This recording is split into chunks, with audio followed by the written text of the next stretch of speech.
Armie Hammer has some choice words for Hollywood. And what I mean by that is that he thinks that there is a double standard when it comes to discipline in Hollywood. Now, we know Armie Hammer from such movies as The Lone Ranger, The Social Network, and The Man from U.N.C.L.E. But what I mean by choice words is this. He gave a recent interview to The Hollywood Reporter where he talked about his affiliation with the movie The Birth of a Nation. Now, he starred alongside Nate Parker, who was the director, writer, and producer of the movie that really was supposed to be a huge Oscar contender for 2017, but was overshadowed by allegations of rape by Nate Parker back when he was a student at Penn State and he was 18 years old.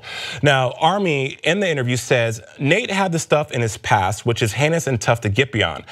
I get that, but that was when he was 18 and now he's in the director's jail. Now, the reason why Armie Hammer has an issue is because Casey Affleck also was accused of sexual harassment back in 2008 and settled his case in 2010, but went on to receive not only an Oscar, a Golden Globe, and a BAFTA for Manchester by the Sea, and that didn't sit well with Armie Hammer. He felt that, yes, Nate Parker was actually accused and acquitted of the charges, but yet he still had his career stalled, possibly ruined, while Casey Affleck is reaping all the benefits. So, Armie Hammer feels that Hollywood is playing favorites. Yeah, something interesting. When I first walked in this morning, the first thing you say is, "Did you see Birth of a Nation?"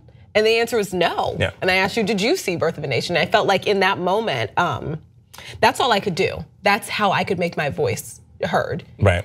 Don't go see a movie that I badly wanted to see. Now, you actually went to school with Nate Parker. Well, he went to school before me, but we went to the same university. Okay. It's so funny, Olivia Munn, Nate Parker, me, we went to the University of Oklahoma. It's such a, right, we all went to Oklahoma. We all kicked it. What? Yeah. So you had strong feelings about the whole Nate Parker scenario. Why?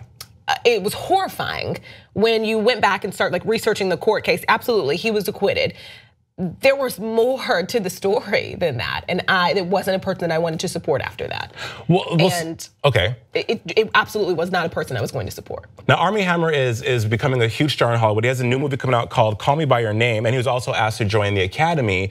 He had his words, though, to me, made sense because yes, Casey Affleck has reaped the benefits of being an Affleck, of being Hollywood royalty. Do you think race had anything to do with?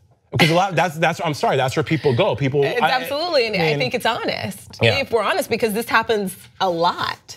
Look at the sexual harassment accusations. Just take a look at that. Just for instance, a lot of people were pointing out that Lupita Nyong'o, she was the only person that, at least that I remember, being singled out by name by Harvey Weinstein as far as accusations were, and a specific this denial, and Lena Dunham. Right.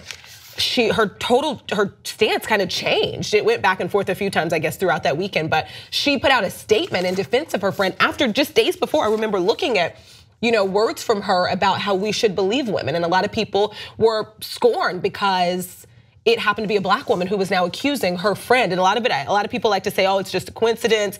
But absolutely, I think also this is a harmful discussion too, because when you say Nate Parker got this, but there's no but. Nate Parker, a lot of people believe Nate Parker got what he deserved, and he's in the position that he's in because he deserves to be in that position. And so when you say but, it sort of sounds like you're negating. Right, so should Nate be able to move on like Casey should? And it doesn't, I think what a lot of people are saying is no, Casey should be in, Hollywood jail just like Nate is. Right. And it's at the beginning of this, Vanity Fair kind of did just a breakdown of this little piece, and it's like Armie Hammer doesn't get why Nate's career was destroyed, but Casey's in. I'm like, he really doesn't get it. But see, you make very great points, Brooke. I get that, but I think that Nate. Okay, from what we know of the story, from Nate was acquitted. He was acquitted. Yeah. So it's like Corinne and DeMario from The Bachelor.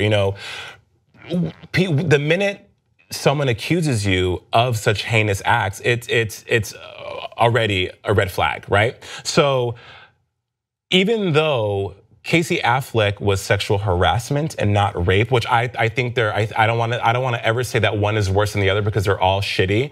I do feel that yes, Casey Affleck got a pass. Brie Larson demonstrated beautifully at the Oscars, handing him his award by not clapping, and then she went on to say, you know, I didn't clap for a reason. You guys can interpret that as you will, but you know why I didn't clap. And other women in the audience didn't clap, and I think that was a very powerful way to protest that. I echo Armie. I think that they should equally be in directors Hollywood jail. But the reality is, Casey Affleck, for whatever reason, didn't, and I have to go with my gut that yeah, it was because one, he's white, two, because he is an Affleck, they are Hollywood royalty, and three, because money.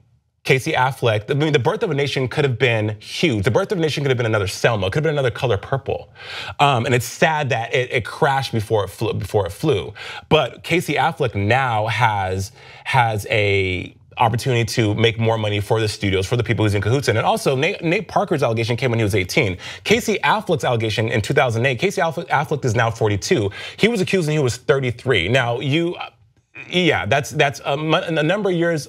On two separate occasions. But an 18-year-old, which at a college, you know, things probably drinking, and again, not excusing it, but you have to think about the elements that came into play when the alleged rape happened. And then Casey Affleck, who was sound, grown adult, still making these immature choices. So it's so many ways to look at it, but I'm kind of on board with Armie. It's a hard conversation to have. It's always a hard conversation. It's a good example, just us kind of stumbling over it because you don't want to minimize what one is accused of. You don't want to. Exactly. But I think if we're honest, a lot of times when we're talking about a black man being accused of something, the common reaction is, oh, he did it. Right.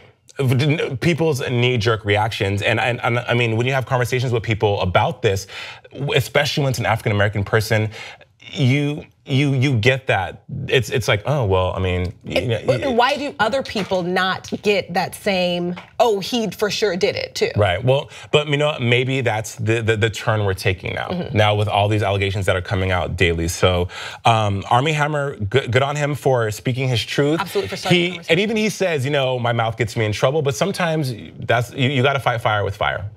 We need people who look like him to have this conversation because people who don't look like him have been saying this. Right, so it's like, yeah, sure, but then there's if we're making it a race thing, then the next thing is people's like, well, why do we need Armie Hammer saving the black community? That's, you know, people are gonna take it down that route. So nonetheless, good for him. Brooke, great points. Let us know what you guys think in the comment section below. Read the article in The Hollywood Reporter. It's fantastic, and we will see you next time on Pop Trigger.